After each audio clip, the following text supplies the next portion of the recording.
Voilà, on va faire un débrief global de Slush après 3 jours passés à Helsinki dans le froid et la neige. Donc là, vous voyez, pas de bonnet ce soir.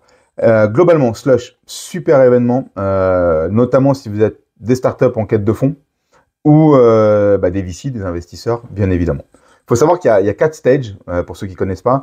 Un, Builders, qui est plutôt dédié aux entrepreneurs pour les accompagner, faire un peu de mentoring sur le lancement du business. Un deuxième qui s'appelle Founders, qui est plutôt dédié sur des retours d'expérience de grands noms de la tech ou de success story en termes d'entrepreneurship. Également, un autre stage qui s'appelle classiquement Startup, où là, on a toutes les startups qui vont passer, pitcher. Ils ont 6 à 8 minutes à chaque fois pour pitcher.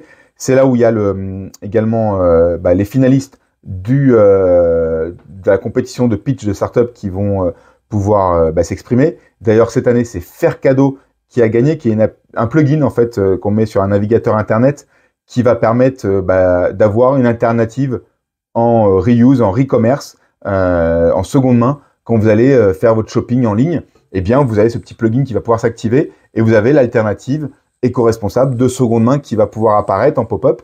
Ils ont déjà fait des deals, des partenariats avec des plateformes comme eBay, bien évidemment. Et je trouve l'idée très intéressante. Et en plus, ils ont gagné $1 million en equity, ce qui est plutôt pas mal, puisqu'il faut savoir que c'est le prix que va gagner tous les gagnants du Slush 100 de la Startup Competition.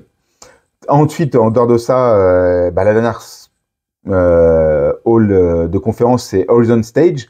Et là, on est plutôt sur une dimension un peu plus deep tech, technologie en rupture, mais assez globale sur plein de sujets. D'ailleurs, sur cette scène, j'ai beaucoup aimé le discours de David Marcus, vous savez, l'ancien de PayPal et de Libra sur la crypto, qui est venu présenter Lightspark, qui est un protocole de paiement en B2B plutôt, utilisant notamment Bitcoin. Et je trouve ça plutôt pas mal. Tout ce qui était aussi autour de The Browser Company, qui a lancé un navigateur web, Arc, boosté à l'IA, qui permet par exemple, de lire des reviews d'un restaurant et de vous en faire un résumé en un clic. Comme ça, c'était peut-être fastidieux pour vous de choisir les bonnes reviews. Là, l'IA le fait pour vous. Donc, je trouve ça intéressant. Et en plus, gros challenge. Il faut s'attaquer à Chrome, qui doit avoir à peu près 80% du marché des navigateurs web. Mais en tout cas, c'est leur objectif. Et Josh Miller, le CEO, était plein d'humilité et très intéressant dans son approche de changer le business de la navigation sur Internet.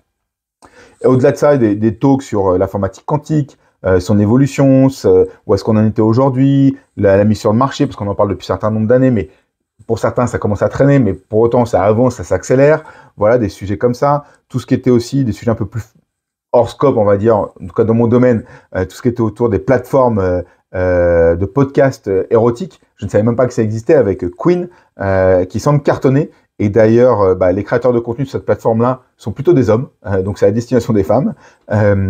Et puis, tout ce qui était autour de la création, encore une fois, de contenu, avec d'autres intervenants qui sont venus expliquer ces changements, ces paradigmes, et comment justement un entrepreneur doit être sa propre marque, en fait. Il doit créer sa marque autour de sa personnalité pour mieux vendre son projet.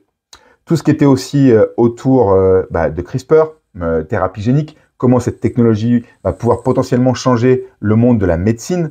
Tout ce qui était autour, encore une fois, de changement climatique, évidemment, sur cette stage, avec un projet intéressant, en tout cas un speaker qui a pitché un projet, qui était de créer une sorte de plateforme de rémunération pour tous les bons comportements envers le climat.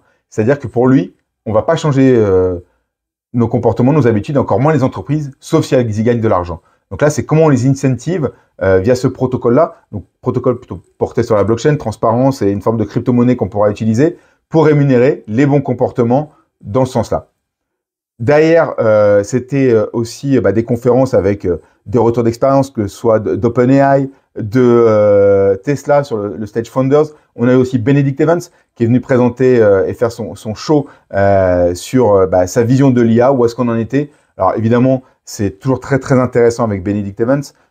Pour lui aujourd'hui, il y a évidemment ce côté buzz hype qui lui fait dire que peut-être dans quelques années, on appellera une générative AI simplement un logiciel, un software, mais que ça va potentiellement changer la façon dont on interagit avec les contenus en ligne et avec évidemment ces fameux logiciels qu'on utilise dans les entreprises.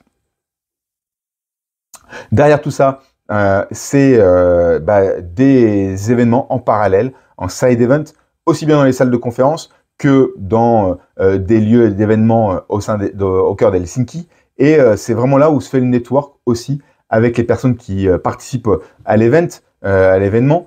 Il y a, faut savoir, sur l'application Slush, un outil de matchmaking qui a permis de générer 20 000 rendez-vous business en one-to-one.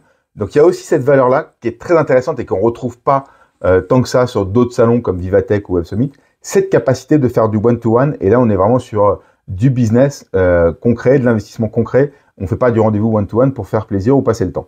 Donc là, c'est vraiment une spécificité propre à Slush et je trouve ça très très intéressant. Puis après, il y a tout l'univers, l'écosystème un peu sombre et autres qui peut être un peu déstabilisant quand on a l'habitude des grands salons comme au CES ou à Vivatech et autres, où il y a de la musique, du bruit un peu partout. Bah là, ça fait un côté intimiste. Pour autant, il y avait 30 000 personnes, donc c'est assez dingue, donc 3 000 investisseurs. En tout cas, pour conclure, ce que je trouve pertinent, c'est que si vous êtes une startup qui cherchez des fonds ou un investisseur, pour moi, Slush, ça fait partie des incontournables. Et c'était ma première fois. Et très sincèrement, je pense que ça fait partie de... Bah, je le mets après South by Southwest, ça fait partie du deuxième salon en termes de qualité de contenu, de richesse, de network et cette côté aussi side event qui est assez intéressant. Évidemment, en janvier, je serai au CES à Las Vegas, donc n'hésitez pas à vous abonner pour tout suivre, les débriefs, mais aussi les tendances, les startups. On va interviewer des startups, on va faire voir ce qu'en tout cas moi j'ai beaucoup aimé sur le salon. Je vais enchaîner avec la NRF à New York, sur plutôt côté retail, donc abonnez-vous pour ne rien rater. Allez, bonne soirée, ciao.